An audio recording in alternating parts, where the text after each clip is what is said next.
Our next story is about an unresolved labor dispute in perhaps the most unforgiving workplace in America. It has gone unreported and unremedied for 3 years, and according to hundreds of pilots, may well end in disaster. United 667 heavy taxi across runway 26 right, then contact ground point 9. 667 across right. I used to think Continental and American and Eastern were my enemies, but no, my enemies now are in the cockpit. Next to you. Next to me. You cannot have continuing and ongoing stressful situation in the cockpit without it ultimately affecting the bottom line of any airline, and that is safety. The relationship that exists there now is a dangerous relationship. We think it's an accident looking for a place to happen. At United Airlines, they call it the war, a battle of nerves in the friendly skies that's been going on for 3 years now, unbeknownst to millions of United passengers. 3, 2, 1, go! It began in 1985, the outgrowth of a bitter labor dispute. It started when the airline pilots union, ALPA, rejected a new United contract calling for wage and work concessions. Hello, Denver. We are on strike.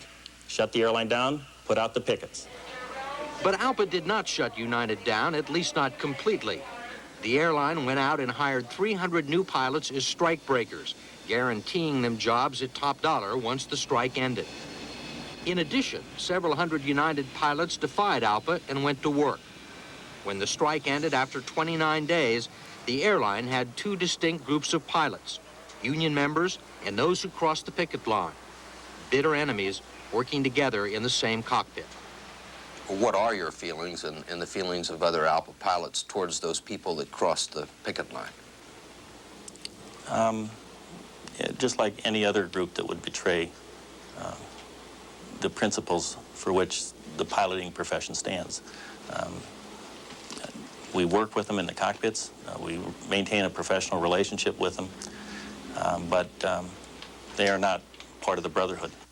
Rick Dubinsky ran the union strike committee in 1985. Now he runs the union at United.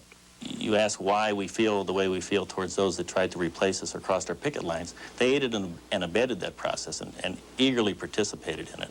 And it's very difficult to forgive that. What's it been like since the strike ended for you?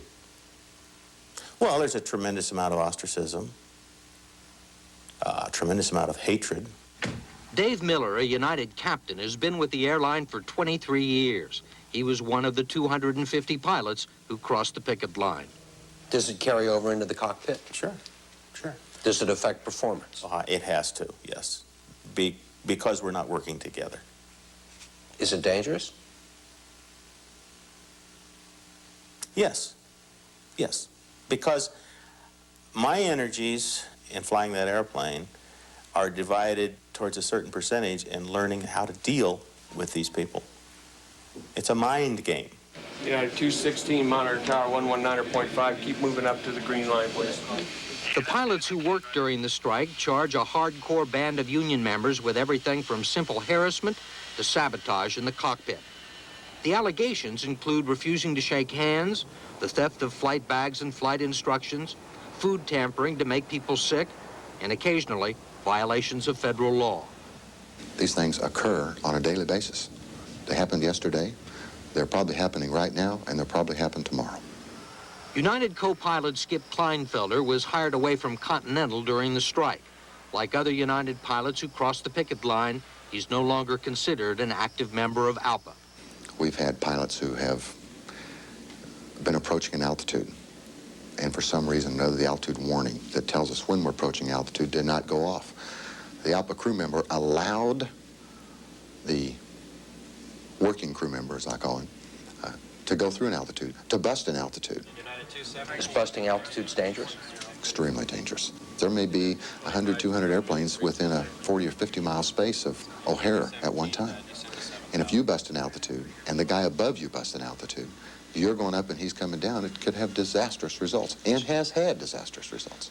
In not calling out the altitudes, what are they trying to do? That's part of the ostracism. I'm not talking to you. I'll be your co-pilot, but I'm not talking to you.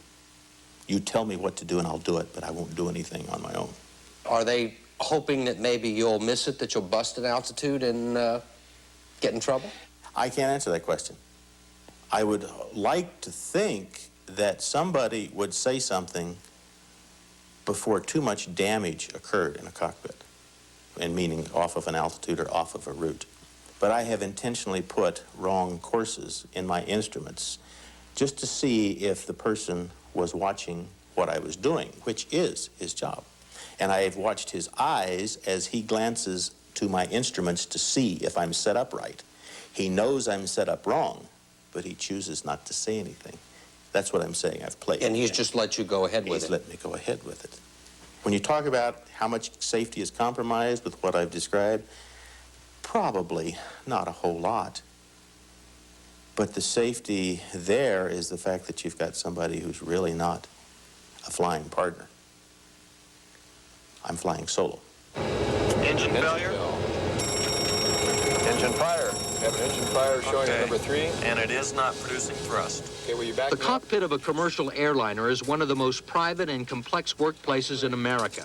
A mistake in reading a gauge or setting a switch could spell disaster. As we accelerate here, Ken, would you get into all your checklists? In times of crisis, teamwork is essential. Anything that disrupts the flow of critical information is a threat to safety. And no one knows this better than United Airlines. We've had an engine fire on board. We had to shut down engine number 3. We'd like to have the equipment standing by. United has been running its flight crews through crisis simulations like this one for years, ever since a lapse in cockpit communications caused a fatal crash outside Portland, Oregon in 1978. Yet there is no question that United has known the full extent of the strike-related conflicts and their potential dangers for at least 2 years. 1 year after the strike ended, Federal Aviation Administrator Donald Engen wrote United President James Hartigan that he was receiving direct reports of cockpit harassment and ordered it stopped. A month later, this confidential United document acknowledged the problem. We quote, "Preoccupation with strike-related issues has created an atmosphere that compromises safety." Yet when West 57th approached United to discuss reports of ongoing incidents, our request for an interview was denied. When an issue is as volcanic as the one that we have at United Airlines right now, politically, nobody is willing to touch it until after the fact. And the sad fact is that it will probably take some sort of an incident or an accident to cause any action at all. Robert Palmer, a United captain who's been with the airline for 22 years, crossed the picket line in 1985 and since then has been one of ALPA's strongest critics.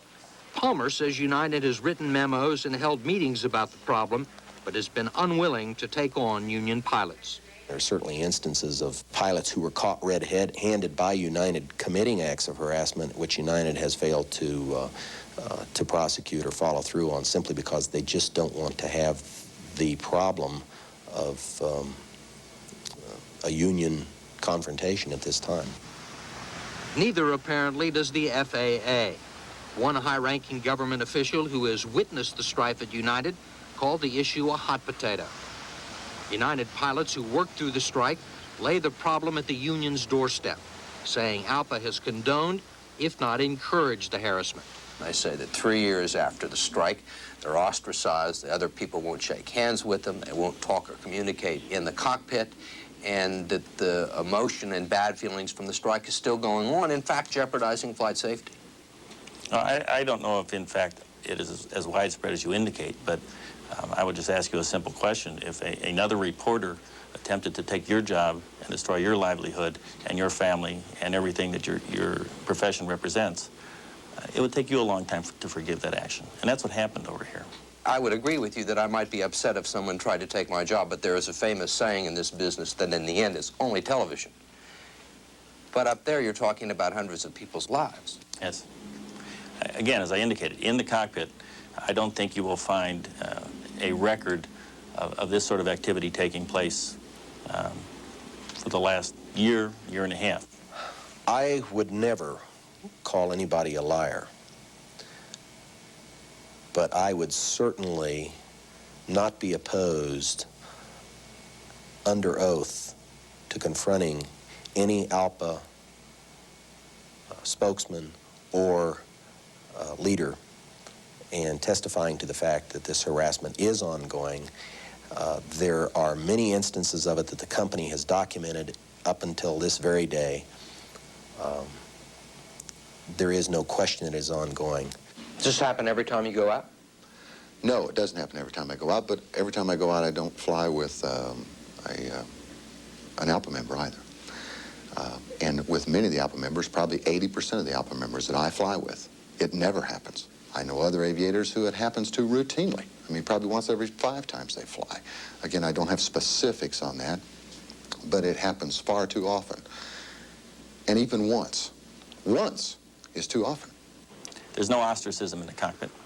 There's no ostracism in the flight planning room from the standpoint of working with your co-pilot or your captain or your flight engineer. So everything's great now, you're saying? It's not spilling into the operation. Well, there's still lots of pilots around who think that it's going on. Well, we've got 500 or 600 pilots that made a very bad choice 3 years ago. And 500 or 600 pilots is a lot of pilots. Not really. Not when you have almost 7,000. But they're unhappy. I believe that. I believe they're unhappy people, but they made a very bad choice.